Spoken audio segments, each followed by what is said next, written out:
NS7 TV news. जय हिंद मित्रो, NS7 TV न्यूजमध्ये आपण सगळ्यांचं स्वागत आहे। आज आपण अशा क्षेत्रात आलेलो आहोत, अशा स्वर्गात आलेलो आहोत की तो स्वर्ग एक कलेचा स्वर्ग आहे। या हिंगणघाट नगरीला जे कलेचं क्षेत्र, कला आर्ट ज्याची ओळख ज्या माध्यमातून होते असं एक व्यक्तिमत्व श्री हरिहरजी पेंदे सर।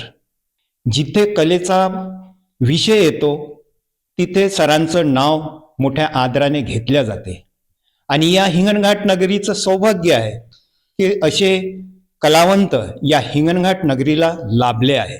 या न्यूज चॅनलला आज त्यांची मुलाखत घेण्याचा एक प्रसंग मिळाला। सर, ही सुरुवात कधी आणि किती वर्ष अगोदर झाली? आपली आवड केव्हापासून निर्मित झाली? Painting is a first media of expression. मी बालपणापासून मला अभिव्यक्त होण्यासाठी मी चित्रांचा वापर करत आहे।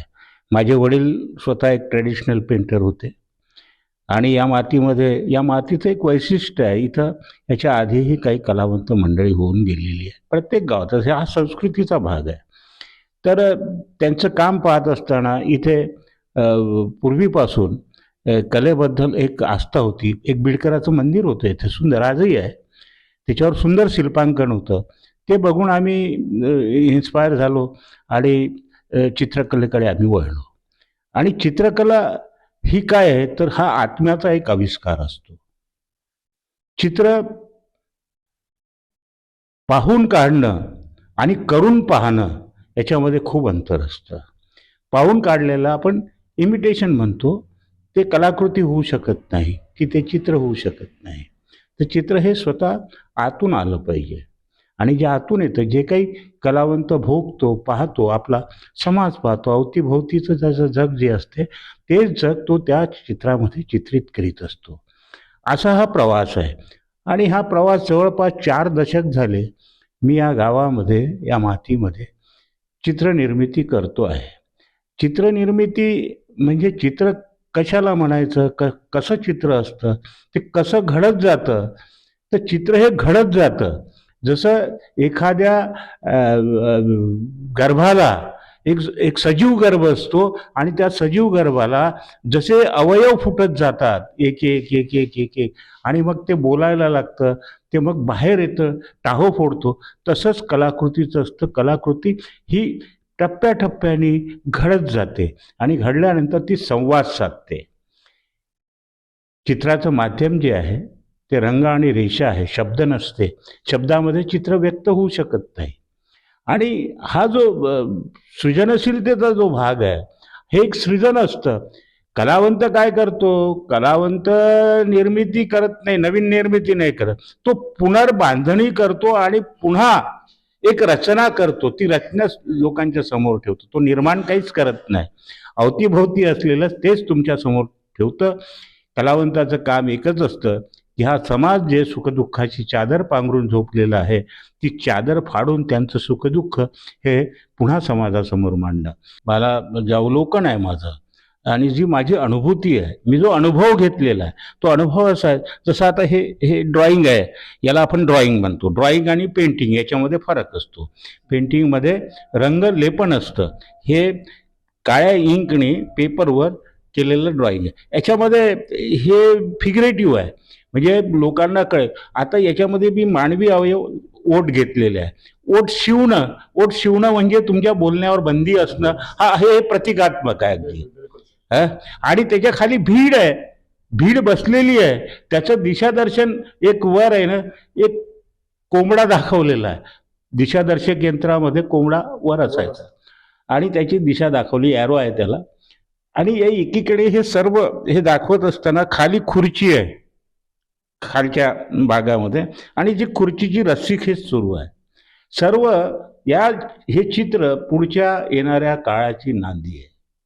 सर, आमच्या समोर एक खूप असं सुंदर चित्र आहे, त्याच्यामध्ये असं आर्ट आहे, एका सिंगल कलरमध्ये ते बनलेलं दिसत आहे आणि तिथे शेतकऱ्याचं काही वर्णन दिसत आहे, काही कंदील वगैरे दिसत आहे, लॅम्प वगैरे। याविषयी काय डेफिनेशन आहे आपलं? काही माहिती द्याल या चित्राविषयी?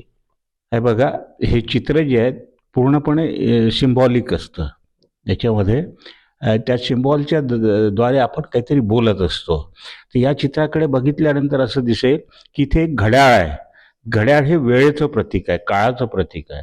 सध्या जो कॉन्टेम्पररी पिरियड सुरू आहे त्याचं ते प्रतीक म्हणून मी ते घड्याळ वापरलं आहे. ते घड्याळ जे आहे मधून कुठून तरी ते क्रॅक झालेलं आहे, तुटलेलं आहे. त्याच्यात ते एक कुत्रा आहे. कुत्रा हे अगदी प्रामाणिकतेचं प्रतीक आहे. शेतकऱ्यासारखं प्रामाणिक जीव या देशात शोधून सापडणार. शेतकरी म्हणजे खूप शेती आहे त्याच्याकडे, तो जो राबतो तो शेतकरी. याच्यामध्ये त्याची बैल जी आहे ती बघा, त्या याच्यामध्ये ती आतमध्ये कोंडल्या गेलेली आहे. आणि इकडे जो एक कंदील आहे आणि टोपी जी आहे ती ज्या मातीत जन्माला आलो त्या मातीचं प्रतीक आहे ते. महाराष्ट्रामध्ये कुठेही गेलात तुम्ही तर तुम्हाला त्याच्यात, आणि तो मानाचं प्रतीक होतं. टोपी ही मानाचं म्हणून वापरतात. तर ते मी ते प्रतीक म्हणून, एक प्रेझेंटेशन म्हणून शेतकऱ्याचं ते त्याचं प्रतीक वापरलंय. आणि कंदील जो आहे तो उजेड आहे, तो इतका प्रकाशमान आहे तो, कारण तो मेहनत करतो, तो श्रमजीवी आहे. त्याच्यासमोरचा प्रकाश तो त्यालाच अडवतो आहे.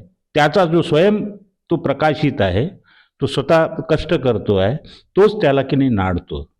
आणि हे हे हे या चित्रामध्ये मी अनेक ठिकाणी ते ब्रेक दाखवलेले आहे. तर हे आजची त्याची जी स्थिती आहे, कारण मी 40 वर्षाच्या आधी या शहरामध्ये एक 100 फुटाचं चित्र केलं होतं. शेतकऱ्यांची त्याच्यामध्ये व्यथा मांडली होती. ती व्यथा आजही 40 वर्षापासून माझ्या जे अवलोकनामध्ये येतं. तर म्हणून मी आजच्या कॉन्टेम्पररी माझ्या या एक्झिबिशनमध्ये ते एक प्रतिनिधी म्हणून ते माझं चित्र ठेवलं आहे. तुम्हाला असं दुःख नाही वाटत का बा या हिंगणघाट नगरीला एक असं सौभाग्य लाभायला पाहिजे की जे येणारी विद्यार्थी वर्ग आहे त्यांना याच्याविषयी कल्पना मिळवावं ना? इथे मी एक कार्यशाळा घेतली होती. तर शिल्पाविषयी कार्यशाळा घेतली आणि मी पाहिलं की त्या मुलांमध्ये किती एनर्जी आहे, किती ऊर्जा आहे. आणि ती ती अगदी क्रिएटिव्हिटी त्यांची ती दिसायला दिसत होती की ते जे बनवत होते ते. तर मी पाहिलं की परंतु त्यांच्यासाठी एखादी डायस नाही आहे इथे की त्यांना जे अभिव्यक्त करायचं असतं. कारण मी म्हणतो की painting is a first media of expression. जेव्हा मुलं हातामध्ये एखादी पेन किंवा काही घेऊन रेखाटतात, ते तेव्हा स्वतःला की नाही अभिव्यक्त करण्याचा प्रयत्न करतात. चित्र म्हणजे काय आहे? चित्र म्हणजे आतली अभिव्यक्तीच आहे. चित्र दुसरं काहीच नाही आहे. पहिले पिक्टोग्राफी होती, पहिले चित्र गुफेमध्ये काढल्या गेली आणि त्याच्यावरून लिपी बनली. तर हे जे आहे चित्राची जी भाषा आहे ती युनिव्हर्सल भाषा आहे. चित्राला शब्द नाही व्यक्त करू शकत, कधीच नाही करू शकत. शब्द हा माध्यम वेगळा आहे आणि चित्र हे माध्यम वेगळं आहे. तर चित्रातून जो बोध होतो तो घ्यायचा, तो वाचायची असतात चित्र, पाहायची नसतात नुसती चित्र पाहून काहीच होणार.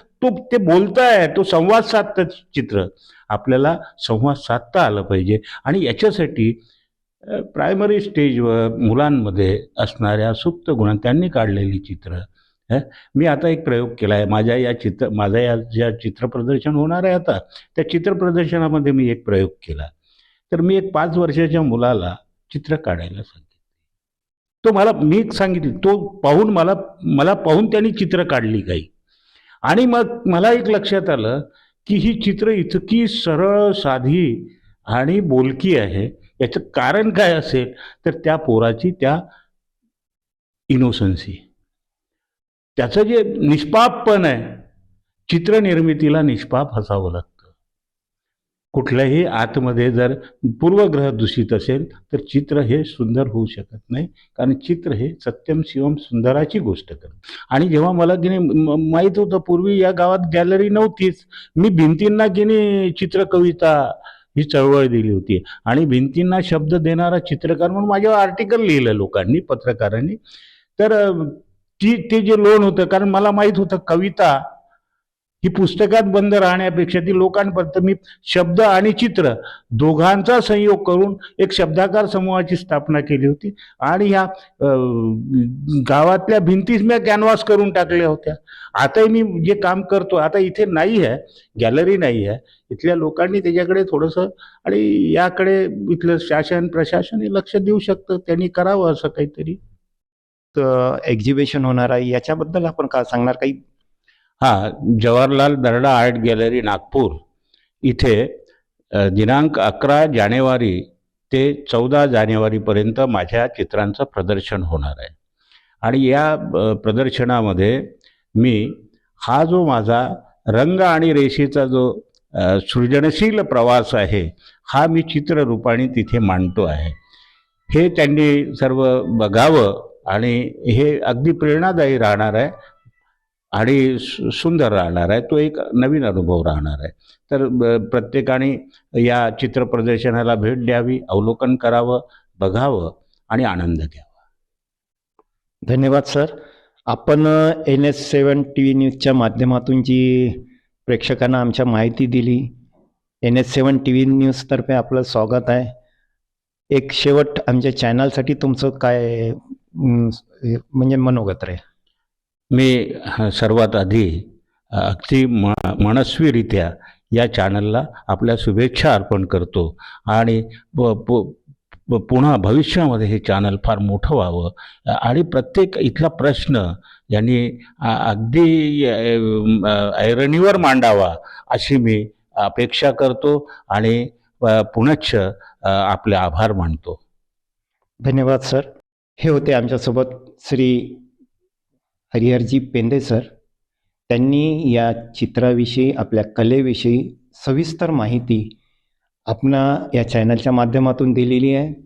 हे दुःख व्यक्त करतात की या हिंगणघाट शहराला एक आर्ट गॅलरी म्हणून लाभावी, त्यामुळे भविष्यात येणारे जे विद्यार्थी आहे ते खूप सुंदररित्या आपली क्रिएटिव्हिटी दर्शवू शकतात आणि भविष्य त्यांचं या कलरच्या माध्यमातून ज्यांच्यामध्ये कला असते, प्रत्येक मुलामध्ये ती कला असते, बालपणापासून तो काही ना काही क्रिएटिव्हिटी करत राहतो. हे त्यांनी आपल्याला आपल्या शब्दातून सांगितलेलं आहे आणि त्यांनी सांगितलेलं आहे की हे दुःख आहे की हिंगणघाटला आर्ट गॅलरी नाही आहे आणि त्यांचा आर्ट गॅलरीविषयी जो लोकांपर्यंत जी माहिती द्यायची आहे या चित्राविषयी, आर्टविषयी, त्यांचा अगदी एक कार्यक्रम नियोजित केलेला आहे.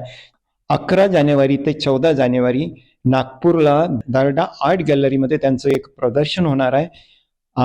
जेही या कलेशी जे जिवलग असतात, त्यांना जी कलेचं प्रेरणा मिळायला पाहिजे, त्यांच्याशी या चॅनलच्या माध्यमातूनही विनंती करण्यात येते की त्यांनी त्या एक्झिबिशनला भेट द्यावी आणि या सरांची चित्रकारी किंवा त्यांची जी आर्ट आहे हे बघावी. NS7 TV news, Karim Khan.